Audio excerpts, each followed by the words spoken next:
Hello everyone and welcome to my Bold and Beautiful Today channel. Steffy Forrester stood in the living room, hands clenched tightly by her sides, her expression unreadable but her heart hammering against her chest like a war drum. Across from her stood Luna Nozawa, trembling, eyes wild, one hand hidden inside the oversized coat she hadn't taken off since barging into the house 10 minutes ago. Her other hand gripped the edge of the doorway like it was the only thing keeping her upright. "Why are you doing this, Luna?" Steffy's voice was low, calm even, but laced with an unmistakable undercurrent of fear and disbelief. She took a step forward, but Luna flinched as if the ground beneath her had cracked open. "You don't have to do this. You think you know everything," Luna spat, her voice hoarse with emotion, a mix of rage and pain bubbling just beneath the surface. "You've always looked at me like I didn't belong. Like I was a threat to your perfect little life, your perfect family." Her hand twitched beneath the coat. "I never saw you as a threat," Steffy said carefully, though her eyes never left Luna's face. "You're confused. We can talk about this." "Talk?" Luna laughed bitterly, the sound jarring in the oppressive silence of the room. "There's nothing left to say." She took a breath, and when she exhaled, it was like a decision had been made, final and irreversible. She withdrew her hand from her coat. And there it was, a gun. Time slowed. The world muted into a distant hum. Steffy's breath caught, and her body locked in place. The weight of the moment anchored her to the spot, her eyes wide, her mouth slightly open in shock. She didn't scream. She didn't run. She could only watch as Luna, with trembling fingers and tear-streaked cheeks, raised the weapon and pointed it directly at her. "Don't," a voice shouted from the hallway. John Finnegan burst into the room like a force of nature, a mix of panic and clarity written all over his face.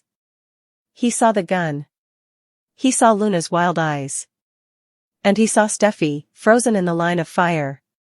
His instincts, honed by years as a doctor, a husband, and a protector, took over. Without thinking, without hesitation, he threw himself between Luna and Steffy just as the gun went off. Bang! The sound cracked like thunder through the house, a single, terrifying note of violence. The bullet tore through the air and found its mark, in Finn's chest.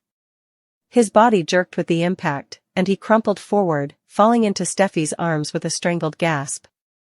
"No!" Steffy screamed, catching him as they both sank to the floor.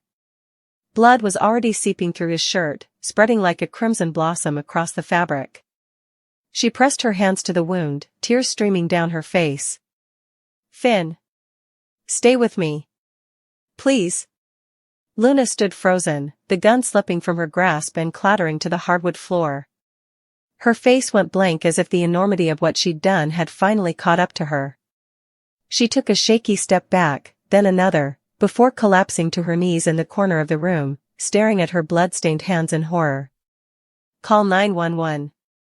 Steffy screamed at no one in particular, her voice cracking with desperation. "Somebody help us." The minutes that followed were a blur of chaos. Paramedics arrived swiftly, taking over from Steffy, who had refused to leave Finn's side even for a second. As they loaded him onto a stretcher, she clutched his hand, whispering frantic promises in his ear. "You're going to be okay. You're strong. You have to fight. I need you. Hayes needs you." Finn's eyes fluttered open briefly. Despite the pain, he managed a faint, reassuring smile. I love you," he whispered, the words barely audible. "I love you more," Steffy choked out, her heart breaking in pieces as they wheeled him away. At the hospital. The sterile corridors of University Hospital buzzed with low murmurs and footsteps, but for Steffy, it was all a distant echo. She sat in the waiting room, hands stained with dried blood, legs bouncing uncontrollably as she stared at the swinging doors that led to the operating room. Every second was a needle to the heart. Rich, Thomas, and even Brooke arrived within the hour, but their words were drowned in the tidal wave of fear and guilt crashing through Steffy's mind. She kept seeing it, Luna, the gun, the way Finn's body had jerked, the blood. She had screamed until her throat was raw, until the sirens came. She had screamed for help, for time to stop, for the universe to rewind and give her one more chance to change what had happened. Finally, after what felt like an eternity, a doctor emerged. Dr. Campbell, one of the hospital's top trauma surgeons, removed her mask and met Steffi's gaze. "He's stable," she said, and Steffi nearly collapsed in relief. The bullet missed his heart by inches. There was damage to the lung, and he lost a lot of blood, but we were able to stop the bleeding and repair the damage. He's in recovery now. He'll need time and rest, but he's going to make it." Steffi sobbed, tears streaming freely now. Relief and gratitude surged through her veins like fire. Ridge hugged her tightly, and even Brooke, who had always had a complicated relationship with Steffi, couldn't hold back tears. Later that night, Steffi sat at Finn's bedside, holding his hand gently in both of hers. His skin was warm, his heartbeat steady on the monitor beside him. His face was pale, but peaceful. She watched him breathe, every rise and fall of his chest a small miracle. "You saved my life," she whispered. "You didn't even think. You just jumped in front of me. Why are you always so damn selfless?" Finn stirred, his eyes fluttering open. His voice was weak but laced with love. "Because I love you. And I'd do it again, 1,000 times." Tears welled in Steffi's eyes again. She leaned forward, pressing a soft kiss to his forehead. "Don't you ever scare me like that again." He gave her a faint smile. "No promises." Back at the Cliff House, Luna was arrested without resistance. She didn't speak as the officers read her rights, didn't resist when they cuffed her. In her holding cell, she curled into a ball, rocking slightly as the enormity of what she had done enveloped her like a shroud. She hadn't meant to shoot Finn. She had aimed for Steffi, in a moment of emotional collapse, driven by grief, jealousy, and a darkness she hadn't even known existed inside her. But none of that mattered now. Finn had nearly died because of her. She had destroyed everything. Days later, the Forrester family rallied around Finn and Steffi, with Hayes too young to understand what had happened, but sensing the emotional storm around him. The media got wind of the story, scandal, violence, betrayal, but Steffi refused to speak publicly. All that mattered was Finn's recovery. Day by day, he grew stronger. He teased the nurses, smiled more, and even joked about wanting real food again. But behind his smiles, there was a shadow. Luna had been family once, someone he'd cared about deeply. Her betrayal cut deeper than the bullet ever could. "I don't understand how she got there," he said to Steffi one evening. "She wasn't always like this." "Grief changes people," Steffi said quietly. "And sometimes, it breaks them." Finn nodded slowly, squeezing her hand. "But not us." "Never us," she whispered. They sat in silence then, watching the sunset outside his hospital window, grateful for the second chance that had almost been stolen. Life would never be the same. Scars had been left, some visible, others buried deep, but love had survived. And that was enough. Finn lets loose on Luna as Hope makes an emotional plea to Liam. Finn assures Steffi at Forrester that he will not permit Luna to be near them. They won't have any issues with her. Ridge and Taylor express their happiness to Finn for supporting Steffi through everything. Even though Luna is his daughter, Steffi values his commitment. Steffi informs Finn that Luna lacks both his goodness and his heart. Taylor informs Finn that Luna is a young woman who is very troubled and that he is a decent man. She clung to a dream of the life she deserved, and she believed that the path to it was to kill Tom and imprison Steffi. Steffi claims that she holds everyone else accountable for the incident. Ridge claims that she has been disconnected from reality. She is hazardous because of this. According to Taylor, Luna is dangerous because she is disassociating at the moment. She is concerned about the extent to which she will go to ensure Finn's role as her father. That won't happen, according to Finn. Steffi sighs that Bill was able to pardon her. Finn promises to let her know that she is not welcome in their lives. All Steffi can do is hope she gets it. Luna lets out her lashes. She tells Poppy that she is to blame for this at Luna's house. Because she withheld her from her father, she never had the opportunity to develop a relationship with him. Steffy cannot keep her away from him either. Poppy argues that she protected her at any costs. According to Luna, they migrated about, her roots can be found anywhere. She had to learn not to depend on anyone but herself and to avoid becoming connected. You were the world's worst mother. Poppy reels.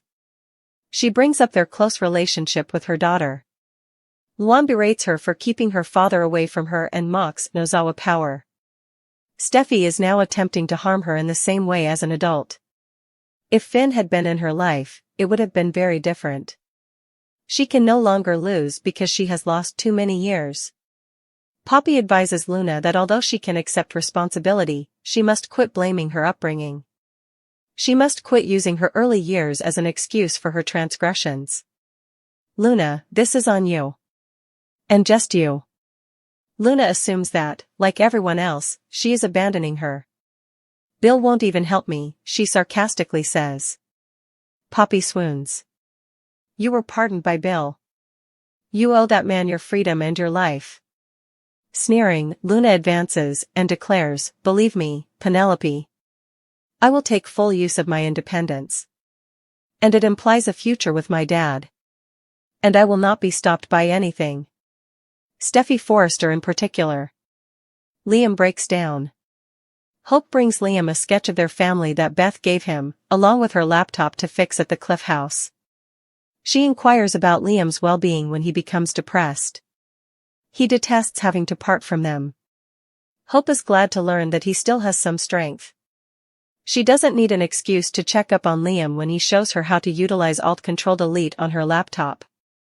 As long as he commits to staying as long as he can, she vows not to visit on false pretenses.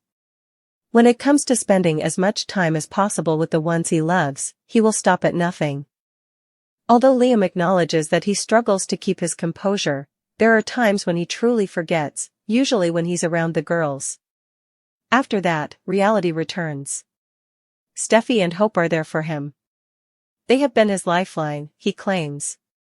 He just described the two people who are aware of his situation as his lifeline, Hope tells him, adding that she believes he could use a bit more help. She wants him to share his illness with the rest of his family. Liam has already explained to her why he wishes to conceal his illness. He made the choice. Hope informs him that if she hadn't been informed and hadn't been able to spend this time with him, she would have been crushed. Her entire life wasn't something Liam wanted to ruin. You didn't, she says. Bill would like to know, as would his brothers. This time with him is what they'll want. He can now give them it as a gift. Please make the most of that. Liam does not want to be the center of attention, and his family is always doing their best. Bill will phone all the experts he can find whenever he has free time. While he is still strong enough, he wants to spend time with Steffy, Hope, and the girls. He has no more capacity than that. Since they are his family, Hope asks him to give it a shot. Hear what I have to say. No matter what, you have always been there for the people in your life. Let them do the same for you. Liam suffers. Hope is aware, so she may make the most of their time together. Bill, Will, and Wyatt all deserve the same opportunity. Avoid being obstinate. Liam sobs. Hope exhorts him to allow his loved ones to stand by him. They should be aware. Imminent risk.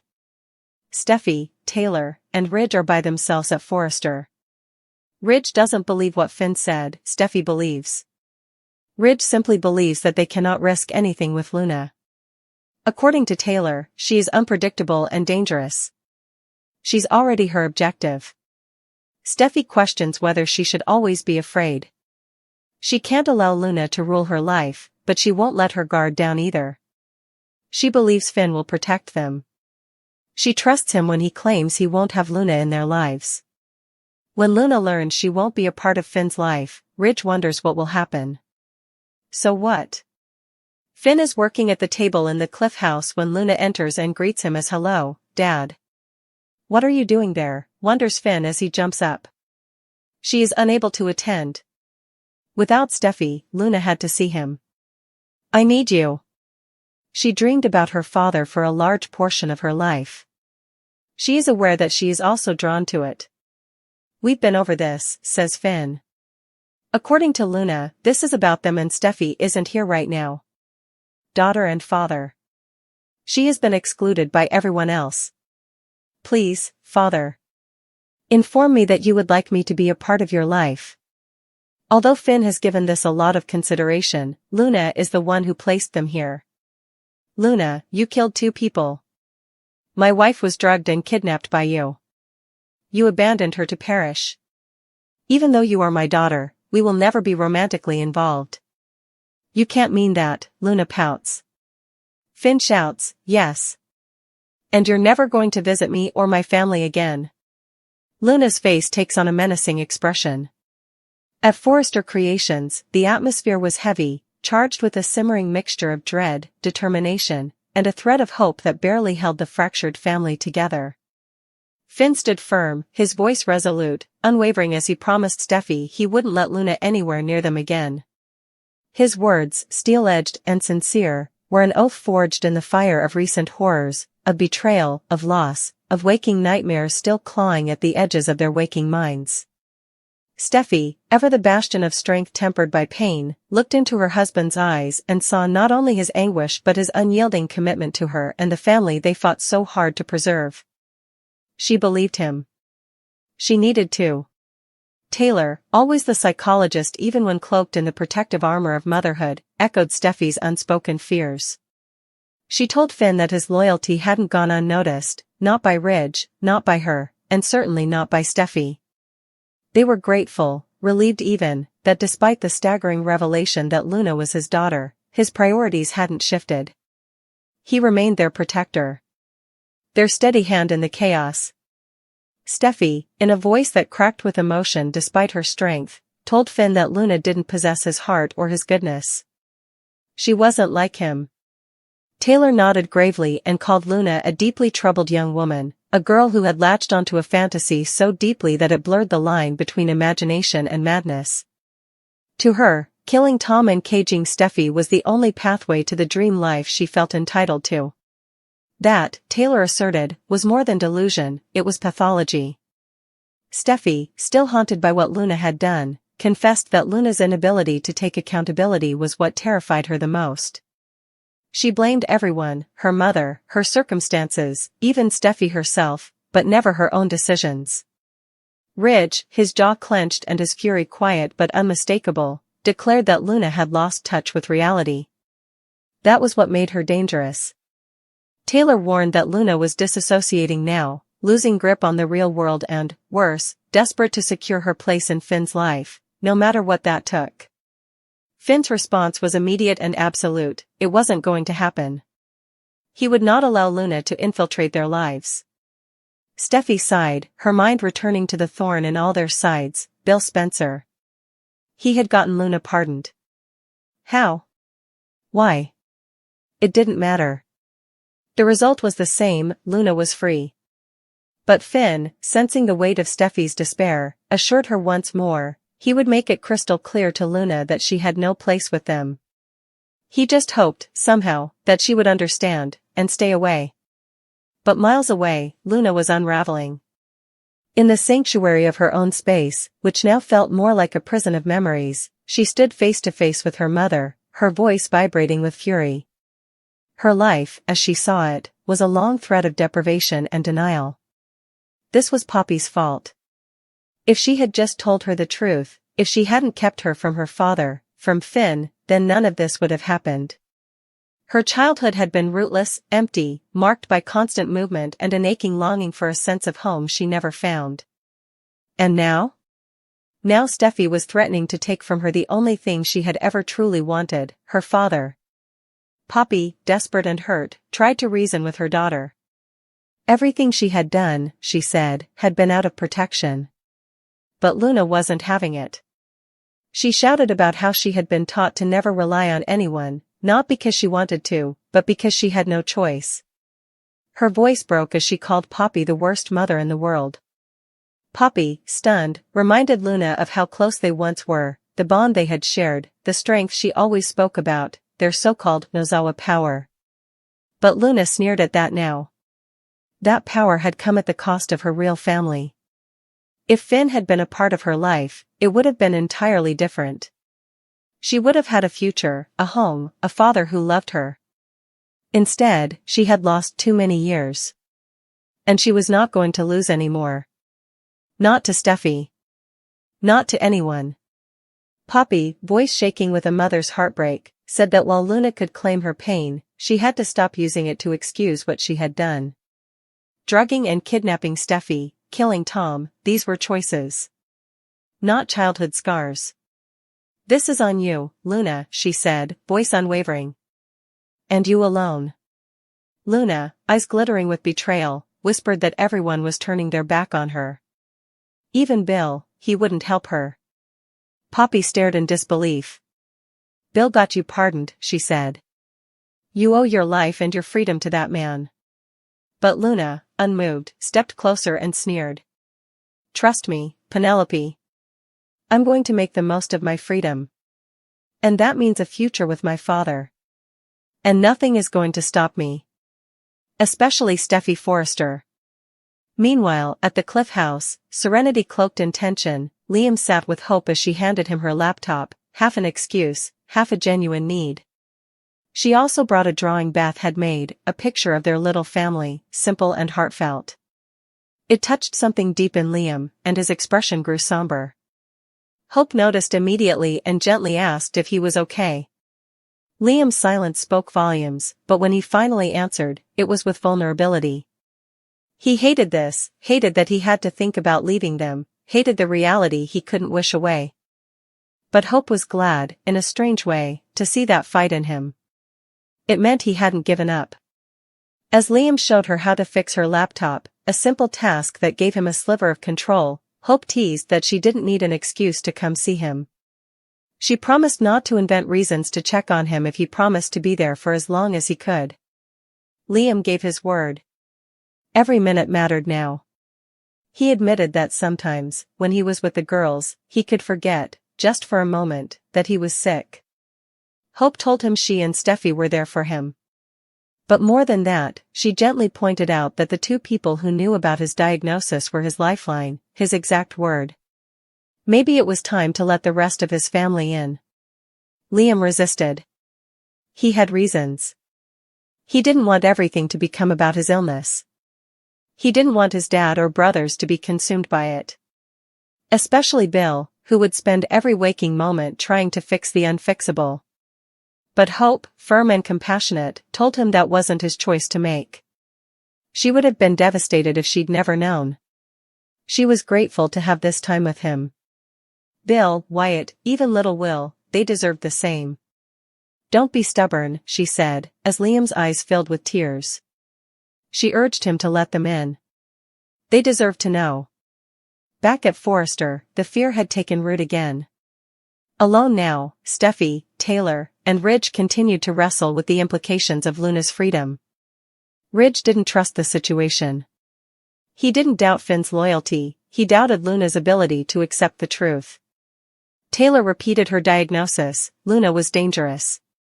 She was erratic, unpredictable. She had already gone after Steffy once. What was stopping her from trying again? Steffy refused to live in fear, but she wasn't foolish. She wouldn't let her guard down. She trusted Finn. He had promised to keep them safe, and she believed him. Ridge asked the question none of them wanted to answer: what would Luna do when she realized Finn wasn't going to let her in?